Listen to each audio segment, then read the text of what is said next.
Morning, everyone. Thank you very much for joining us this week. Today, we're going to be discussing product options and variations in your e-commerce store. In this session, I want to give you a bit of an overview of product options, as well as product variations, how to set them up, and the difference between the two. And then we will I've put some FAQs together, and we'll finish off with some Q&As. Our chat is open as well, so I've got Jerry and Michael on demand. So if you have any questions, please shout out. I'll probably wait until the end of the slides just to answer the questions if Jerry and Michael don't get to them. So first of all, product options. And again, I'll explain the difference to you a little bit later on. But basically, my fun fact of the day is that nearly 1 out of 5 shoppers abandons their cart during an online shopping experience because of a poor customer experience, or because there are too many steps involved, or the customer's not understanding how to shop your site. So obviously, you want to make it a lot easier for them, and one of the ways you can do that is by adding product options if you have multiple sizes and colors of your products. So why would you use product options? Specifically to improve your customer experience and to increase your conversion rates. I suppose they go hand in hand.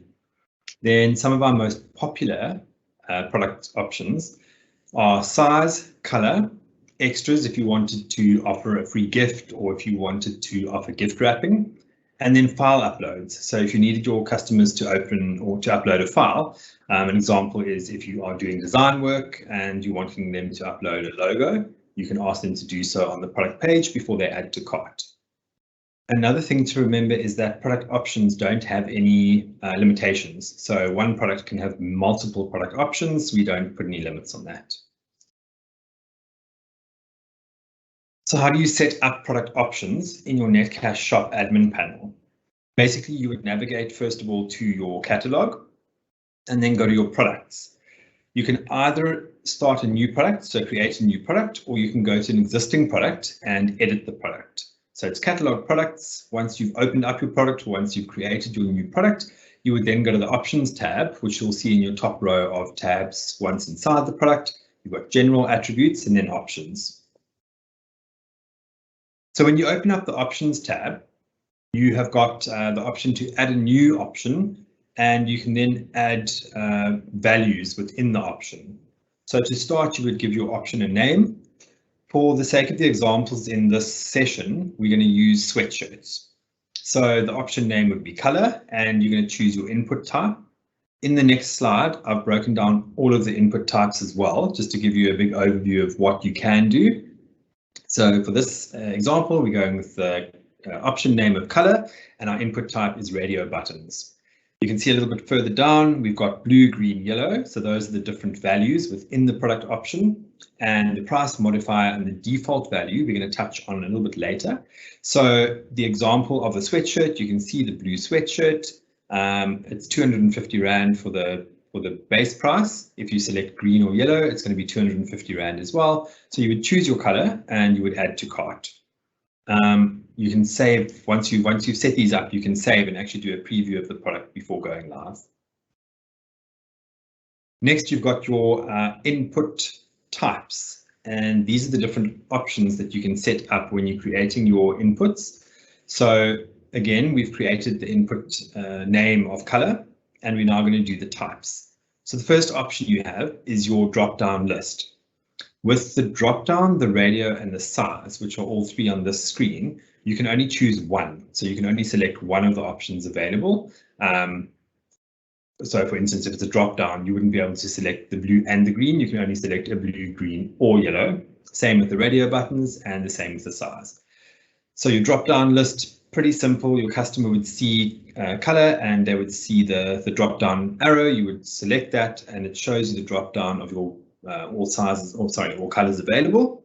Your radio buttons would be displayed exactly as you see on the right-hand side. It would show on your product landing page the color with all of the options below it. So you would just need to select whichever one you want. And then your size, exactly the same as the two above. You can only choose one. It's just laid out in a different format. Then we've got our checkboxes. With this option, you can choose more than one. So you could actually select the blue, the green, and the yellow, but maybe not for fashion, but something like pizza toppings. You could choose the size of your pizza, above that, and then you would say, I want to add avocado, feta cheese, and pepperdews. Then your text fields and text area.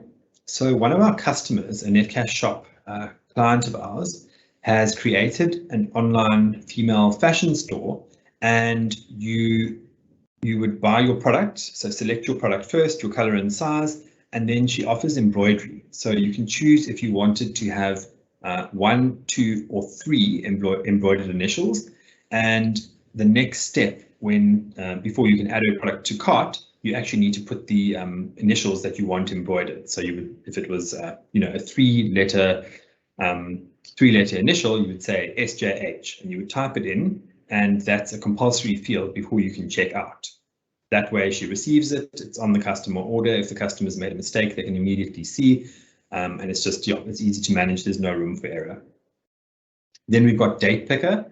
So you can add a date picker to all of your products. So the customer would browse your product, they would choose their color, their size, and they can then select a date to pick their product up. You can actually set lead times within there as well. So you can say that you need a 48-hour lead time before the customer can pick up. And by default, the 48-hour period would be grayed out, so the customer couldn't choose anything before 48 hours. And then we've got upload files. So if you were running a design studio or a design agency and you wanted to sell a pack of 1,000 business cards, you could do everything online. You'd have your price, the customer would upload their logo or upload a design that they wanted. You could then, when you receive the order, it's paid for in full. You can download their files and do the work, and even possibly send it to them for sign off again. And the default options. These are important, but not essential. So on the right-hand side, I've actually done an example on one of our test shops for the assorted donuts. So you can see my base price is 100 Rand. Underneath that, you can see the radio buttons, which is quantity. So if you buy 3 donuts or an assorted pack of 3 donuts, there's no extra charge. As soon as you wanted to buy 6, 9, 12, 15, you can see in brackets, if you were to purchase 6, it would add 20 Rand onto the price. So that price would become 120. The same with 9, that price would become 140. A little bit further down, we've got the flavors and the tick boxes. So if I was buying a pack of 15 and they were assorted, so let's say the flavors were picked at random, I can actually choose, I want chocolate, strawberry, and vanilla only. I don't want any plain cinnamon, and I don't want any red donut. So remember, with the tick boxes, you can select more than one. And then there's just an example of the drop down, which would be the color that I want, not really relevant to donuts, but just for the sake of an example. I've selected default to color green and default to quantity 3. We'll touch on defaults now. So if you look on the left-hand side below default options, one example would be the blue.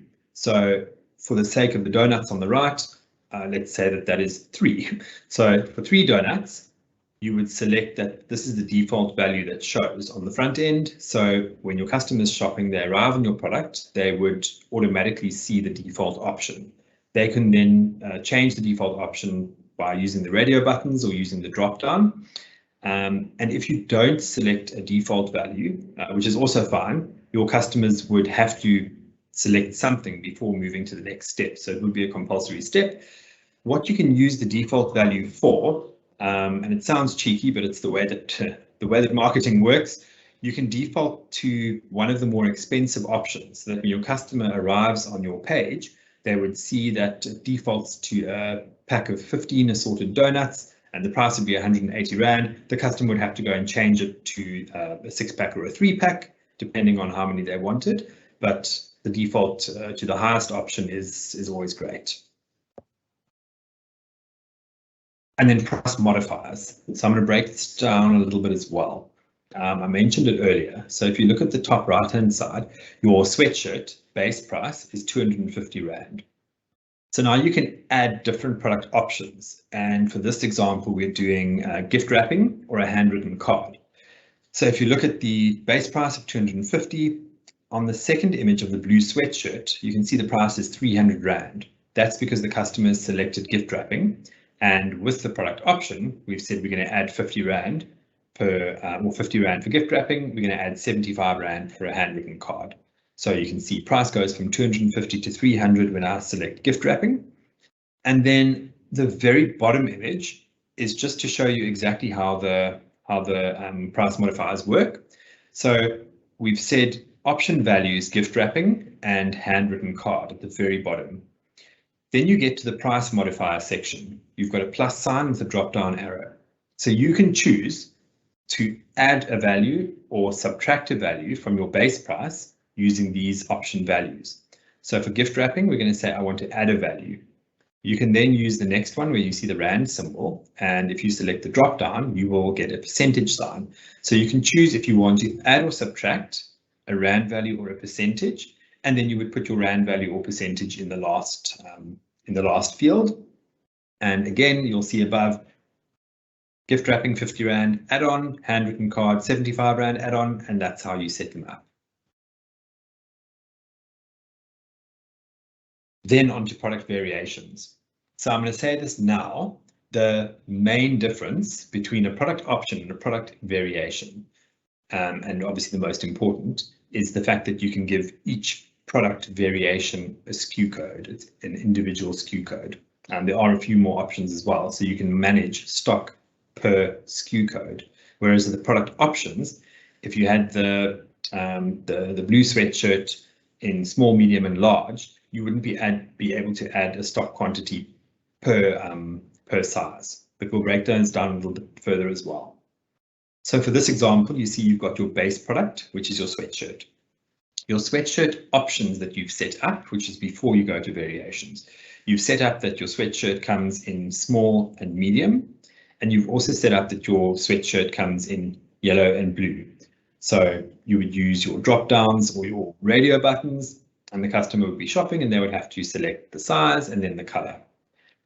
Then you get onto variations. So you can actually say now you've got a yellow small, a yellow medium, a blue small, a blue medium. So it's almost combined the different options.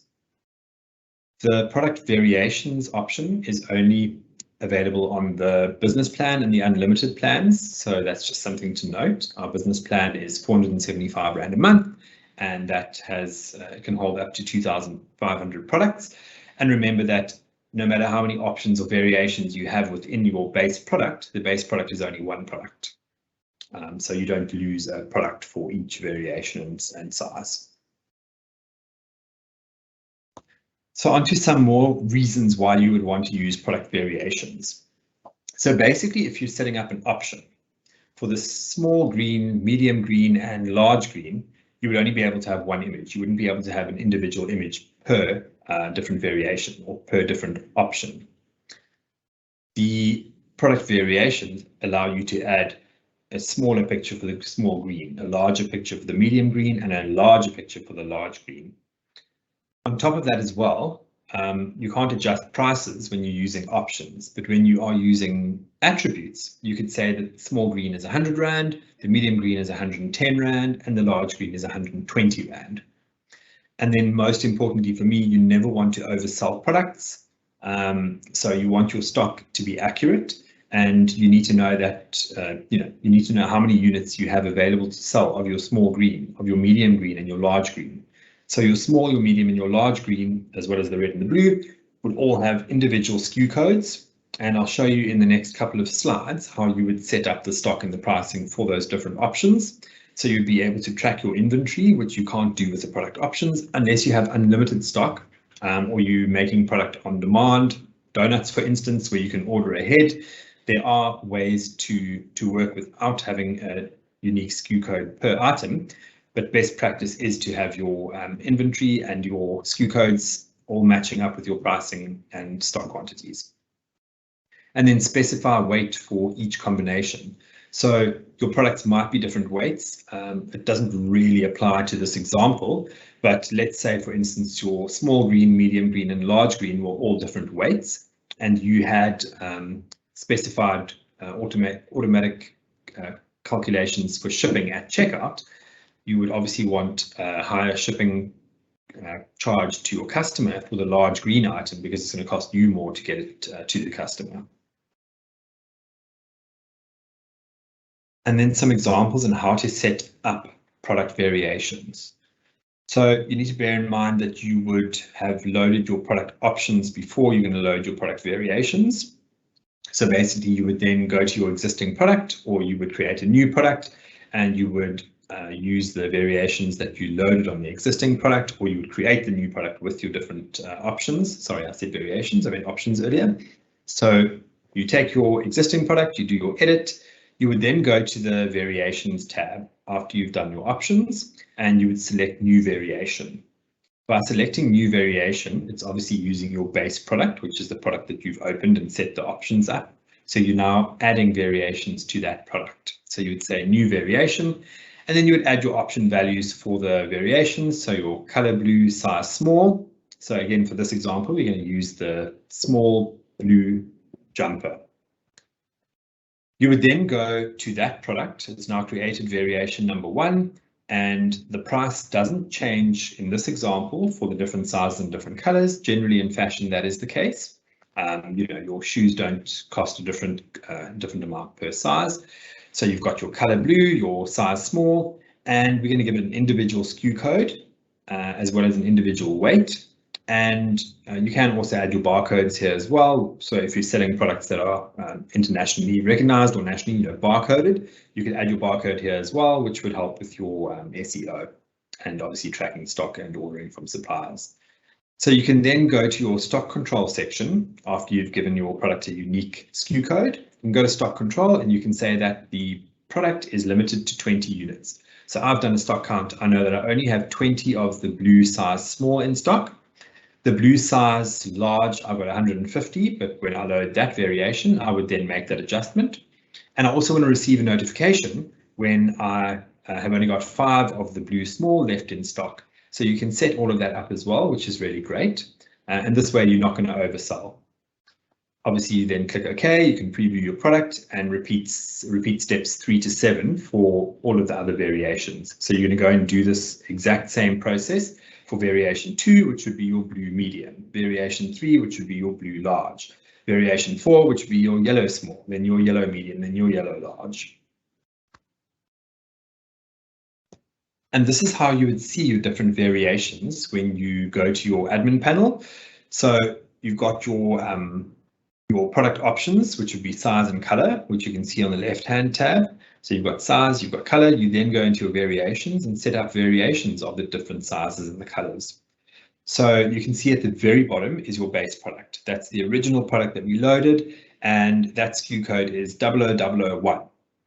That always has to be set to unlimited in terms of stock. So you would set the stock quantity to unlimited, and the pricing is 250 Rand. I then have loaded my product options where I've said it comes in blue and yellow, and I've also said it comes in small and medium, which we saw on one of the previous slides. So take my base product, all of my prices are the same for each different option, and I'm now creating variations. So my blue size small is variation 1, and that SKU code is 0001-1. Then we've got our blue size medium, it's 0001-2. My yellow small, which is variation 3, 0001 and 3. So you can see each item's got an individual SKU code.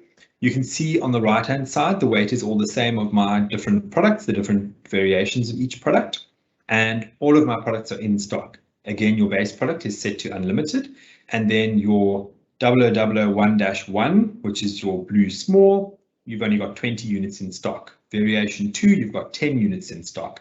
Variation 3, you've got 20 units in stock, and variation 4, you've got a warehouse full of the yellow size medium. It is your best selling product, so you've got unlimited stock. There won't be any problems replenishing, so you can set that to unlimited. So that's a good summary of product options and product variations. Again, your main difference for product variations is that you can load an individual SKU code to each variation, which means you can have an individual price, you can have individual images, you can have price images and stock quantities and sizes. So if you were setting up the variations using the same SKU code, it can be done, but it's not advisable.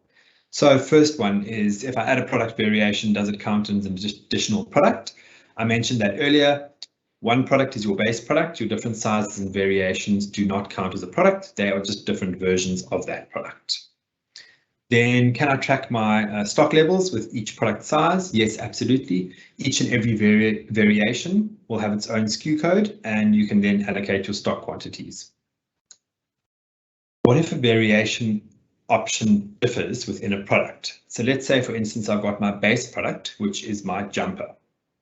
I've then got the blue and the yellow, and the yellow comes in small and medium, and the blue comes in large and extra large. So I didn't buy the small and the medium of the blue, and I didn't buy the large and the extra large of the yellow. What you would do in this case, you wouldn't be able to set up different variations. So you would set up the same variation, but you would set the items that you didn't have. So it would be the yellow in large and extra large. I didn't buy into those options because I've looked at my previous data, and yellow, large and extra large are not for my customer. And I've sat with distressed stock in the past. So you would mark those as out of stock. So when your customer goes to your site, they would see your drop down arrow, and if your drop down menu or your radio buttons.